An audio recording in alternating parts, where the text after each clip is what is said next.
We have been celebrating our military all-stars, and there are so many of them in our state. The Minnesota National Guard is thought of by many simply in military terms, but in times of crisis, they are there, and they are there quickly. The Minnesota National Guard and the entire National Guard as a whole is basically a cost-effective operational force for the state and the nation. We have three basic missions. One is our federal mission, basically to fight and win America's wars. We have a state mission for domestic operations, any emergency in Minnesota. And then we have a community mission, too, just to add value to our communities. We're often thought of as a response force of first choice. However, we're not first responders. We do come alongside the community to help them in their effort, and we are not to compete with resources in the community or resources within the state that could handle that emergency. It's the organization of the military, our ability to plan and organize and communicate. I mean, think of a volunteer pool of 100 people and then a group of 100 soldiers, and what we could do with just one person to contact. So that lieutenant, for instance, in charge of a group. We're just more capable in terms of organizing and responding in a very efficient and very organized manner. So it makes us very effective on the ground. And we are honored to have Colonel Jon Jensen joining us on the set here at Fan Fest.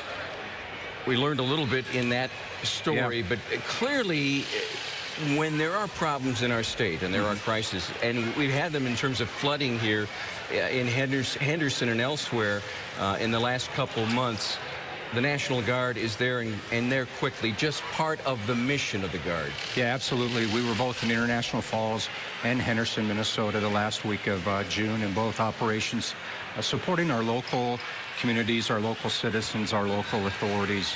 International Falls, we were up there conducting some sandbag operations in order to protect critical infrastructure.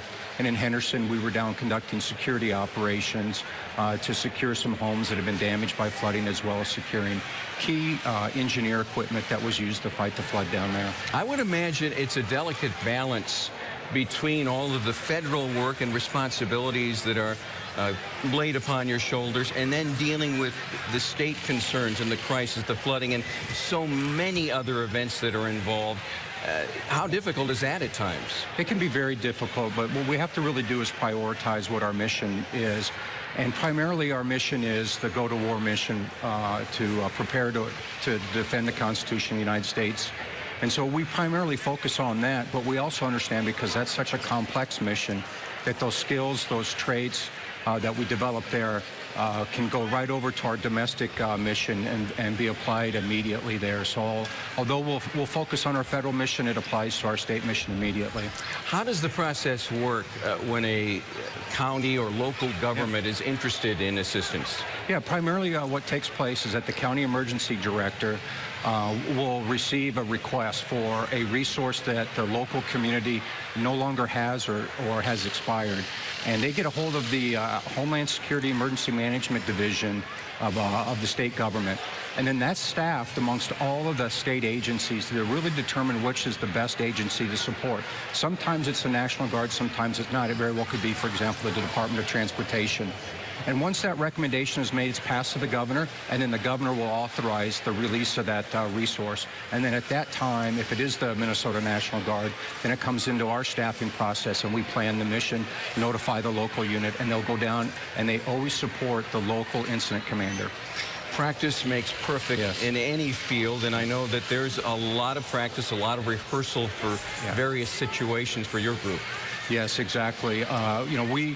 We continually work on this mission during our training time as well. For example, later this summer, we have a state-wide exercise called Vigilant Vortex, where we're able to harness the energy of our communities, county, tribal, and state, in preparation for next year's larger exercise, which is called Vigilant Guard 2015, where we'll be in Duluth, Camp Ripley, Minnesota, St. Paul, and it's a multi-state federal government, state, county, tribal, city, local responder exercise. It's the first time we've tried one of these in Minnesota. It's going to be fabulous. But the whole purpose of this is to be prepared. If there's a catastrophic event that takes place in Minnesota, that all of us, not just the National Guard, but all of our agencies and our citizens are prepared to respond. Colonel Jensen, another one of our military all-stars, the group that he works with as well. We thank you, sir, and all the people you work with for all that you do for every one of us in the state of Minnesota. Absolutely. Thank you very much. Colonel, thank you for joining us.